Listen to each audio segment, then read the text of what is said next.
नमो नमः छात्रगण, मैं रोहित सर और आप लोग आ चुके हैं अपने प्यारे परिवार बिहार एजुकेशन नेटवर्क पे। तो आइए हम आप लोगों के बीच आज संस्कृत साहित्य लेखिका पाठ का महत्वपूर्ण क्वेश्चन लेकर के आया हूं, जो कि आप सबों को समझाने का प्रयास करूंगा। तो आइए देखते हैं इस पाठ में कहा क्या गया है और इस पाठ में मुख्य बातें क्या है, किनके बारे में कहा गया है। चलिए देखते हैं।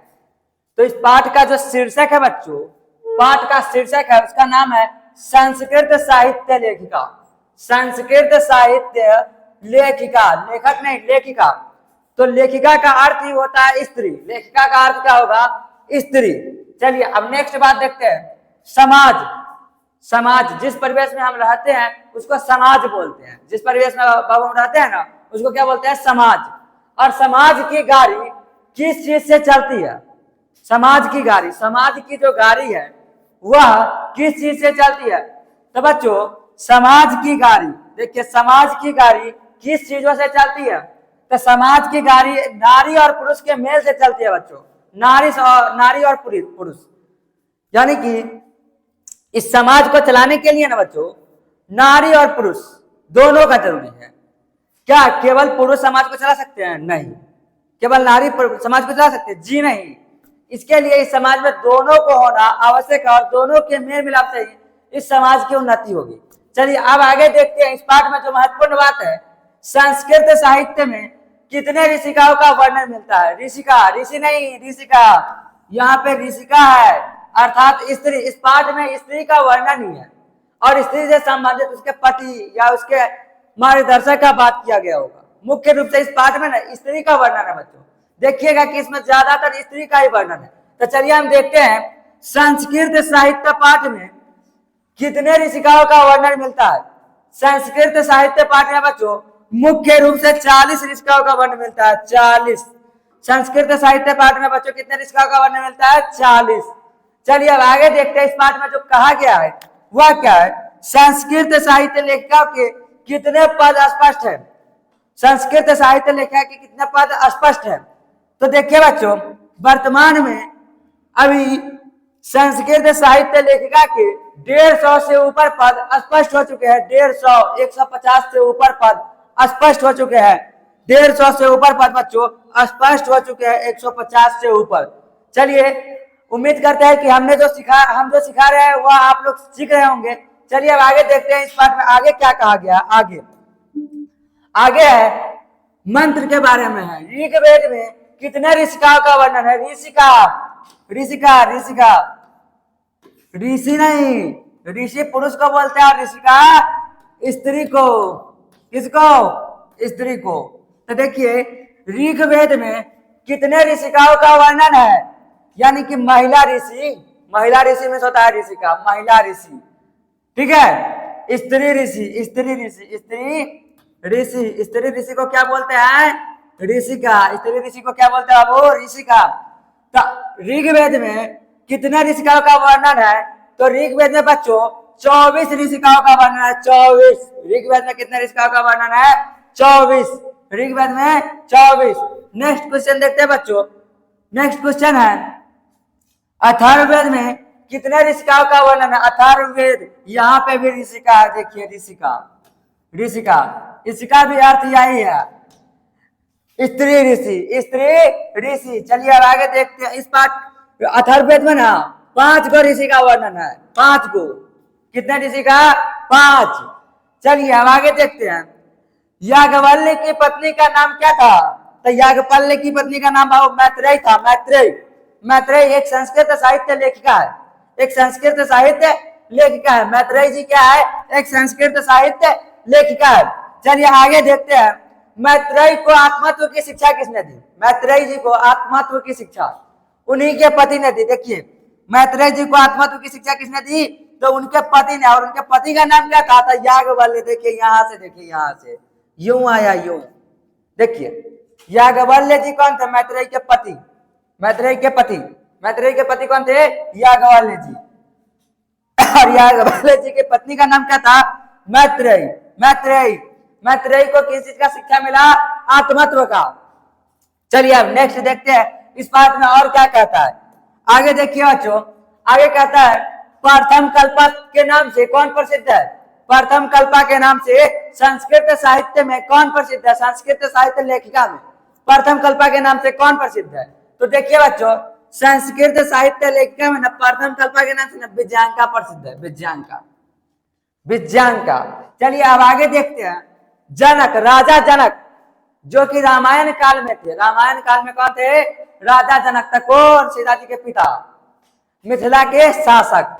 तो क्या है, जनक के सभा में शास्त्र पारंगत ऋषिका, ऋषिका कौन थी? जनक के सभा में शास्त्र पारंगत ऋषिका कौन थी? तो गार्गी वाच्यकन्वी, गार्गी वाच्यकन्वी। देखिए, गार्गी वाच्यकन्वी महाराज जनक के राज्य में थे। महाराज जनक, महाराज जनक। देखिए ना हुआ जनक, आई जनक कौन? दशरथ जी के समधि। समझ में आ रहा है? दशरथ जी के समधि और राम जी के ससुर और सीता जी के पिता। समझ रहे हैं ना? निक निक से समझिए, हम भी मैथिली, आप भी मैथिली। तो चलिए आप देखते हैं कि अगला प्रश्न है जो इस पाठ में पूछा गया है कि विज्ञानका का वर्ण कैसा था? वर्ण में रंग, विज्ञानका के वर्ण, वर्ण में रंग। देखो ना, मेरा तो करिया है, अब विज्ञानका का कैसा रहा होगा पढ़ेंगे तब तो जानेंगे। देखिए, तब विज्ञानका का भी वर्ण ना बाबू श्याम था। श्याम, बिल्कुल ब्लैक भी नहीं था, बिल्कुल काला नहीं था, श्याम वर्ण था। भगवान श्री कृष्ण का वर्ण भी श्याम है। भगवान श्री कृष्ण का वर्ण कैसा है? श्याम। चलिए अब आगे देखते हैं।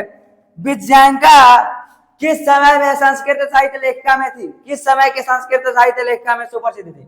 तब विज्ञानका 8वीं शतक में, 8वीं सदी में, 8वीं सदी में ना विज्ञानका संस्कृत साहित्य लेखिका में प्रसिद्ध थी। देखिए ना, विज्ञानका, विज्ञानका का वर्ण कैसा? अंत करिया, बिल्कुल करिया भी नहीं, श्यामल, श्यामल। शंकर क्या कहते हैं ना कि ये ना कृष्ण भगवान की तरह थे। कृष्ण भगवान का भी रंग न श्यामला था। चलिए अब आगे देखते हैं बाबू, आगे क्या पूछता है, आगे क्या इस पाठ में बताया गया है वह देखते हैं। चंद्रादित्य किस वंश के शासक थे? चंद्रादित्य। चंद्रादित्य जो थे ना, चंद्रादित्य, हमने पहले बताया है कि इसमें मुख्य रूप से स्त्रियों का वर्णन होगा, लेकिन अगर किसी पुरुष का वर्णन होगा तो वह मुख्य रूप से किसी न किसी स्त्री से संबंध रखता होगा। वह या तो उसके पति होंगे, नहीं तो उसके मार्गदर्शक। चलिए अब आगे देखते हैं क्या है कि चंद्रादित्य किस वंश के शासक थे? वंश, कुल। तो चंद्रादित्य न चालुक्य वंश के शासक था। चालुक्य वंश। कौन वंश? चालुक्य वंश। चंद्रादित्य चालुक्य, चंद्रादित्य चालुक्य। चलिए, चंद्रादित्य के पत्नी का नाम देखिए, हम यही बताना चाह रहे हैं आपको कि इस पाठ में मुख्य रूप से स्त्री का वर्णन है। अगर किसी पुरुष का वर्णन मिलता है तो वह या तो किसी स्त्री से संबंध रखता होगा या उसका मार्गदर्शक होगा। समझे ना बाबू? तो देखिए क्या है कि चंद्रादित्य जो है, चंद्रादित्य, इनके पत्नी का नाम ना विजय भट्टारिका। विजय भट्टारिका। चंद्रादित्य की पत्नी का नाम क्या है? विजय भट्टारिका। क्या है? विजय भट्टारिका। चलिए, तो विजय भट्टारिका जी है चंद्रादित्य जी की पत्नी, जो कि अपने जमाने के संस्कृत साहित्य लेखिका थी। चलिए अब आगे देखते हैं। अगला जो इसमें बात बताया गया है वह है कंपन राय जी कौन है? कंपन राय जी। कंपन राय जी ना बाबू एक शासक है। कंपन राय जी कौन है? एक वो शासक। कंपन राय जी कौन है? एक शासक। और कंपन राय जी का वर्णन इसमें इसलिए किया गया है क्योंकि यह भी एक स्त्री से उनका संबंध है। उनके पत्नी का नाम है गंगा देवी। उनके पत्नी का नाम है गंगा देवी। कंपन राय जी के पत्नी का नाम बाबू गंगा देवी। कंपन राय जी ना 14वीं सदी में एक शासक थे, राजा, राज करने वाले व्यक्ति। और कंपन राय जी का वर्णन इसमें इसलिए किया गया क्योंकि एक संस्कृत साहित्य लेखिका थी जिसका नाम था गंगा देवी। और वह गंगा देवी कौन थी? तो वह थी कंपन राय जी की पत्नी। देखिए, यह है गंगा देवी और कंपन राय जी की पत्नी। देखिए, बिल्कुल सही। और कंपन राय जी किस समय शासक थे? तो देखिए 14वीं शतक, शतक में शताब्दी। समझे ना? बिल्कुल सटीक है। 14वीं सदी में कौन थे? तो कंपन राय। कौन थे? कंपन राय। समझे ना बाबू? कंपन राय के पत्नी गंगा देवी। कंपन राय के पत्नी गंगा देवी। अब आगे है मधुरा विजयम की रचना किसने की? मधुरा विजयम। मधुरा विद्यम जो महाकाव्य है उसकी रचना किसने की? मधुरा विद्यम महाकाव्य की रचना बाबू गंगे देवी कह लेती, गंगा देवी। मधुरा विद्यम महाकाव्य की रचना गंगा देवी की थी। चलिए अब आगे देखते हैं इस पाठ में और क्या कहता है। आगे इस पाठ में कहता है अच्युत राय। देखिए यहाँ पे भी एक शासक का नाम है और हम लोगों को पढ़ना है स्त्री के बारे में। तो हमने पहले ही बताया है कि इस पाठ में स्त्री मुख्य है। अगर किसी पुरुष का बात आता है तो वह पुरुष इस पाठ में उस स्त्री से कोई संबंध रखती है, किसी भी स्त्री से इस पाठ के, और नहीं तो वह उसका मार्गदर्शक है। चलिए तो आगे देखते हैं अच्युत राय का शासनकाल। अच्युत राय का शासनकाल अर्थात अच्युत राय कहिया शासन किया था? ठीक है, अच्युत राय ने 16वीं सदी में शासन किया था। कितना इसमें देखिए वहां पे लिखा है 16 सदी, 16। ठीक है, अच्युत राय का कितना सदी में शासन किया था? 16वीं सदी में। चलिए आगे देखते हैं।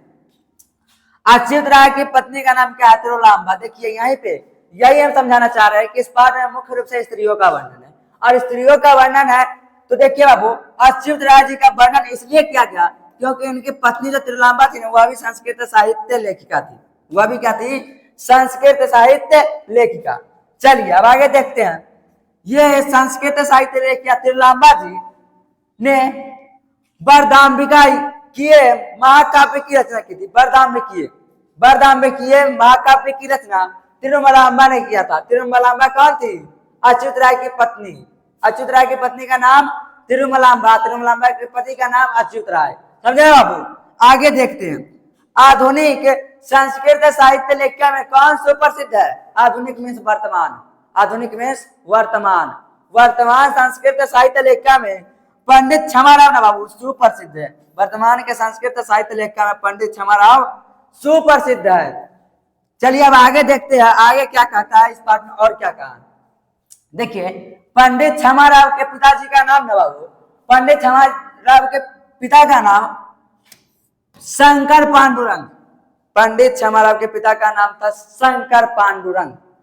और पंडित क्षमाराव ने अपने पिता के ऊपर ही शंकर चरितम नामक महाग्रंथ की रचना की थी, महाकाव्य की रचना की थी। शंकर चरितम किसकी रचना है? तब पंडित क्षमाराव के। शंकर चरितम के क्या रचना? शंकर चरितम। अगर ऐसा लिखा रहेगा शंकर चरितम के क्या रचना, तब पंडित क्षमाराव, पंडित क्षमाराव। किसका? पंडित क्षमाराव। समझे ना बाबू? पंडित क्षमाराव जो कि वर्तमान में संस्कृत साहित्य लेखक में सुप्रसिद्ध है बाबू, पंडित क्षमाराव। दिखता है ना, पंडित क्षमाराव। आगे देखते हैं संस्कृत साहित्य लेखिका में वर्तमान में कौन कौन सी लेखिका प्रसिद्ध है उसका एक संग्रह देखते हैं।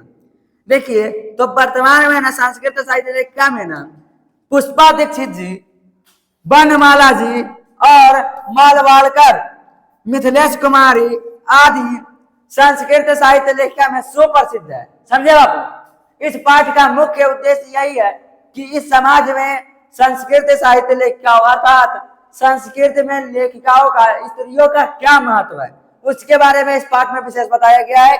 तो उम्मीद करते हैं कि हमने आज जो भी पढ़ाया आप लोगों को समझ में आया होगा, और अगर आप लोगों के समझ में आ रहा है, आप लोगों को अच्छा लग रहा है तो वीडियो को लाइक कीजिए, चैनल को सब्सक्राइब कीजिए, एक दूसरे को शेयर कीजिए, और आप उम्मीद रखिए हम आपके पास नया नया वीडियो लेकर के आते रहेंगे जो आपके परीक्षा से संबंधित होंगे और आपके लिए बहुत ही उपयोगी होंगे। धन्यवाद, आज के लिए इतना ही। फिर मिलते हैं नेक्स्ट वीडियो में। जय हिंद, जय भारत।